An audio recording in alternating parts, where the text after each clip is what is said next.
तो आज हम जो कहानी सुनने वाले हैं उसका नाम है लाइट हाउस का विलाप। चलिए इस गहरे और खौफनाक रहस्य में उतरते हैं। पता है, कुछ आवाज़ें ऐसी होती हैं ना, जो सुनने के लिए बनी ही नहीं होती। वो असल में चेतावनियां होती हैं। तो कहानी की हीरोइन है क्लारा। वो एक साउंड आर्टिस्ट थी। और उसका जुनून, अरे उसका जुनून था खामोशी की आवाज़ को रिकॉर्ड करना। इसी जुनून के पीछे वो पहुंच गई ब्लैकवुड क्रीक, एक एकदम सुनसान तटीय गांव। उसे लगा था कि यहां उसे दुनिया के शोर से दूर वो अनोखी आवाज़ मिलेगी। पर उसे जरा भी अंदाजा नहीं था कि वहां खामोशी से भी ज्यादा खौफनाक कुछ उसका इंतजार कर रहा था।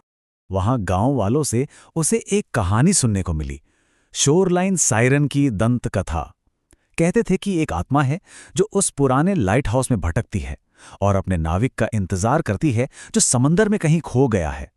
उसके लिए वो एक कभी ना खत्म होने वाला एक उदास सा गीत गुनगुनाती है। अब देखो, क्लारा के लिए ये सिर्फ एक कहानी नहीं थी, ये तो एक चैलेंज बन गया। सोचो जरा, एक भूत की आवाज रिकॉर्ड करना, इससे बड़ा थ्रिल और क्या होगा। और फिर एक रात जब जोर का तूफान आया हुआ था, क्लारा ने अपना पैराबोलिक माइक्रोफोन चट्टानों की तरफ लगाया और उसे कुछ सुनाई दिया। हवा और लहरों के शोर के बीच एक बहुत ही हल्की अजीब सी गुनगुनाहट।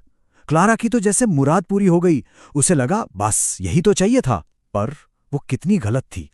अब सवाल ये था कि जब आप एक भूत की आवाज को बाकी दुनिया के शोर से बिल्कुल अलग कर देते हैं तो क्या होता है। क्लारा ने अपने स्टूडियो में यही किया। घंटों की मेहनत के बाद उसने उस रिकॉर्डिंग से हवा, लहरें, सब कुछ हटा दिया। अब टेप में सिर्फ वो अजीब डरावनी गुनगुनाहट बची थी। लेकिन उसे ये नहीं पता था कि उस आवाज को साफ करके वो उसे और भी ज्यादा ताकतवर बना रही थी। और जैसे ही उसने वो आइसोलेटेड आवाज प्ले की, खौफ की असल शुरुआत हुई। अचानक पूरा कमरा बर्फ की तरह ठंडा हो गया। हवा में समंदर के नमक और किसी सड़ी हुई चीज की तेज गंध फैल गई।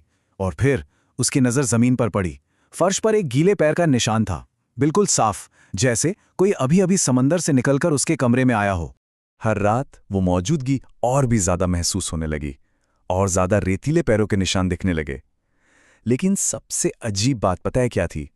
वो निशान कमरे के अंदर की तरफ नहीं आ रहे थे। वो उसके दरवाजे से दूर जा रहे थे, सीधे समंदर की ओर। मानो कोई उसे अपने पास नहीं बुला रहा था, बल्कि किसी चीज से दूर भगा रहा था। क्लारा उस रिकॉर्डिंग पर काम करती रही, उसे और साफ और साफ और साफ करती गई।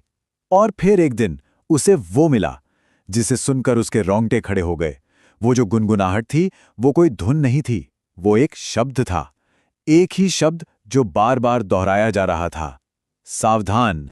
यही क्लारा ने सबसे बड़ी गलती कर दी। उसने उस चेतावनी को एक खतरा मान लिया। उसे लगा कि ये आत्मा, ये सायरन उसे डराने की कोशिश कर रही है। एक आर्टिस्ट के तौर पर उसने इसे एक न्योता समझा। उसने तय किया कि वो इस आत्मा को उकसाएगी ताकि उसे और भी साफ रिकॉर्डिंग मिल सके। वो तूफान के बीच एक बड़ा सा स्पीकर लेकर लाइट हाउस पहुंच गई और उस भूत की चेतावनी को ही वापस समंदर की तरफ ब्रॉडकास्ट करने लगी। सोचिए जरा, उस पत्थर के टावर से सावधान की वो आवाज गूंज रही थी। क्लारा को लगा कि जवाब लाइट हाउस से आएगा, पर जवाब लाइट हाउस से नहीं आया। जवाब आया नीचे, उस काले उबलते हुए पानी से। यही तो सारा खेल था। क्लारा जिसे खतरा समझ रही थी, वो असल में गार्डियन थी।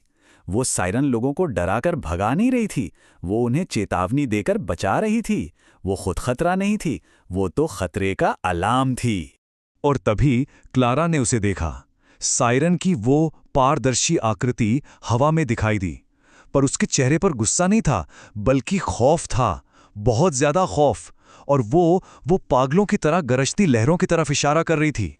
बस उसी पल क्लारा सब कुछ समझ गई। वो भूत खतरा नहीं था, वो चेतावनी थी, एक अलार्म जिसे क्लारा ने अभी अभी बंद कर दिया था। और जैसे ही उसकी नजर नीचे समंदर पर पड़ी, उसकी चीख निकलने वाली थी। लहरों से दर्जनों अजीब काले साए निकल रहे थे। उनकी पीली पीली चमकदार आंखें थीं और वो गीली चट्टानों पर फिसलते हुए सीधे लाइट हाउस की तरफ आ रहे थे, उस आवाज की तरफ। अब उसे समझ आया, वो विलाप, वो गुनगुनाहट उन चीजों को दूर रखती थी। क्लारा ने जो किया, उसने उन्हें दावत पर बुला लिया था। वो किसी भूत का दुख रिकॉर्ड नहीं कर रही थी, नहीं, वो तो डिनर बेल बजा रही थी।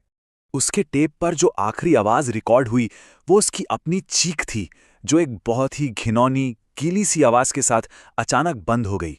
तो अगली बार कोई अनजानी आवाज सुनाई देना तो उसकी तरफ जाने से पहले एक बार सोच लेना, क्या पता वो आपको बुला नहीं रही हो बल्कि किसी चीज से बचा रही हो। खैर, ऐसी ही और खौफनाक कहानियों के लिए लाइक, शेयर और सब्सक्राइब जरूर करें।